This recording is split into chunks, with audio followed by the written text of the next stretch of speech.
Governor Chris Christie said today that basically he's over it in terms of the weather. He told a town hall meeting in New Jersey today that even his kids are blaming him for the bad weather in New Jersey. I have to tell you the truth. This is my 6th year as governor. I am so over this weather. I have to tell you, I was working out this morning, and my son Patrick, who's on spring break this week, came in and said to me, "Dad, the weather has been so bad since you've been governor." And it's like the last thing I'm going to be blamed for now. That's it. I'm taking a hit on that too for my own kid. It's my fault that the weather's been so bad. Don't blame me for the bad weather. But apparently, Governor Christie has a plan for the bad weather, because next year he is planning on it definitely not being that bad at all. Governor Christie has just announced a new budget for the state of New Jersey in which he says he will cut in half next year the funding for snow removal in the state. Yeah, because maybe next year it'll be nice this time of year. Half. He's cutting plow budgets by half.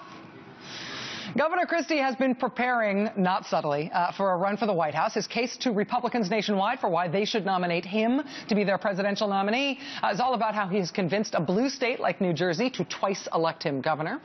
But back home, right now in New Jersey, he is dealing with the lowest approval ratings of his tenure. One of the things he's facing a lot of heat for concerns the state's pension program, which he significantly underfunded last year. Last week, a judge ordered him to pay back the state almost $1.6 billion for that pension money. He's also facing some brand new heat about a lawsuit 11 years in the making between the state of New Jersey and Exxon Mobile. The state sued Exxon Mobile in 2004 for damages and environmental cleanup at 2 oil refineries in northern New Jersey. The lawsuit found that the pollution and contamination at these sites was really extensive. It took place over decades. There are millions of gallons of oil and other toxic contaminants, literally tons and tons of dumped toxic waste at these sites, which encompass more than 1,500 acres. The courts have already found that Exxon was, in fact, liable for the damage done. And now it's just a matter of how much they're going to have to pay. The state of New Jersey had asked in this suit for $8.9 billion. $8.9 billion. But then the New York Times reported last week that the Christie administration has moved to settle the case for only $250 million. That's like 3% of what the state has been asking for in this lawsuit for more than a decade.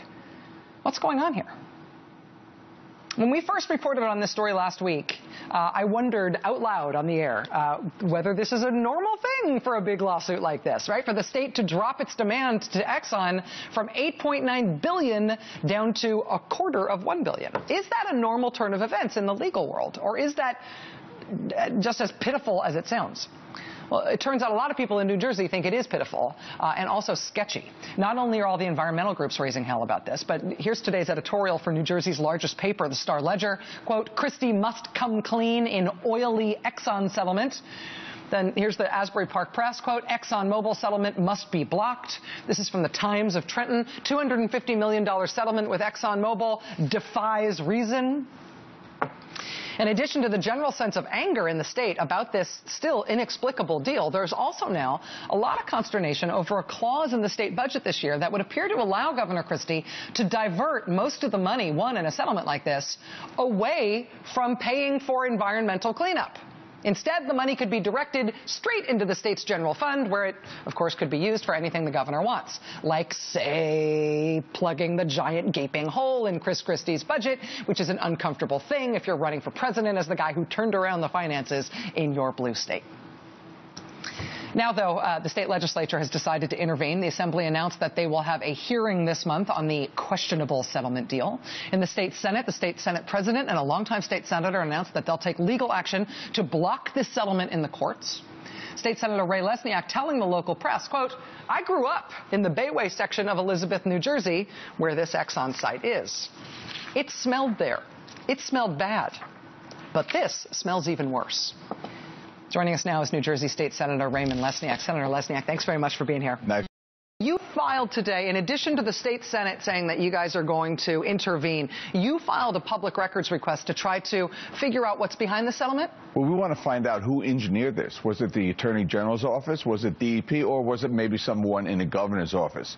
These are settlements that should be recommended by lifetime career employees. They were working on this case for 11 years. And all of a sudden, $8.9 billion gets shrunken down to $250 million? Yes, that smells.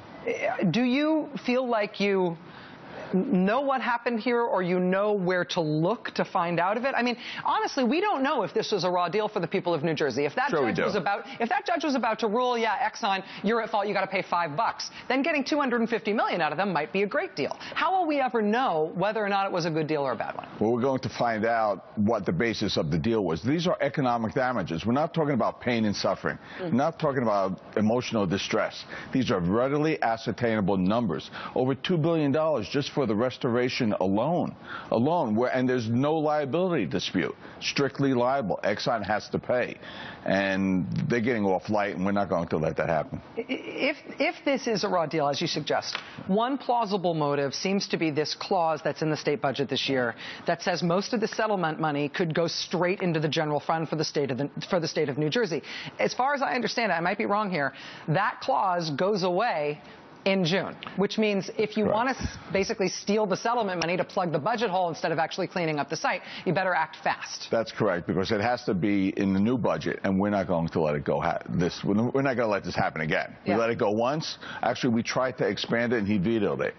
And he got away with it, but not this time. So that change in the law for this year, though, was that suggested by the governor's office? He put it in the budget, correct. Did he explain why? I don't know. He doesn't talk to me. Shocking. But now this is not the if this happens with the Exxon settlement, if they take all but $50 million of it to plug the hole in the budget and the site where you grew up doesn't get cleaned up because of it, won't be the first time that's happened. That happened at a Passaic River cleanup site where they took all the money for the general fund and the environmental cleanup money just didn't happen. This is even a lot bigger. Yeah. Because not only is the money going to be diverted, but it's a small amount of money. 250. The big issue here for me is 250 million and not 8 billion. Yeah. Where did that go? And how was that determined? I don't believe it was determined by the Attorney General's office or DEP. I think it came right out of the governor's office. And if it came out of the governor's office, that's a political decision that is not allowed under our Constitution. It's the Attorney General that handles these cases. The governor's office should not be interfering. That's what we're going to get down to the bottom of. And if it is the governor's office, if your suspicions there are right, do you have the tools to find out if that's true? For sure. I mean, if we can't get it from Oprah, we'll subpoena them. Absolutely. New Jersey State Senator Raymond Lesniak.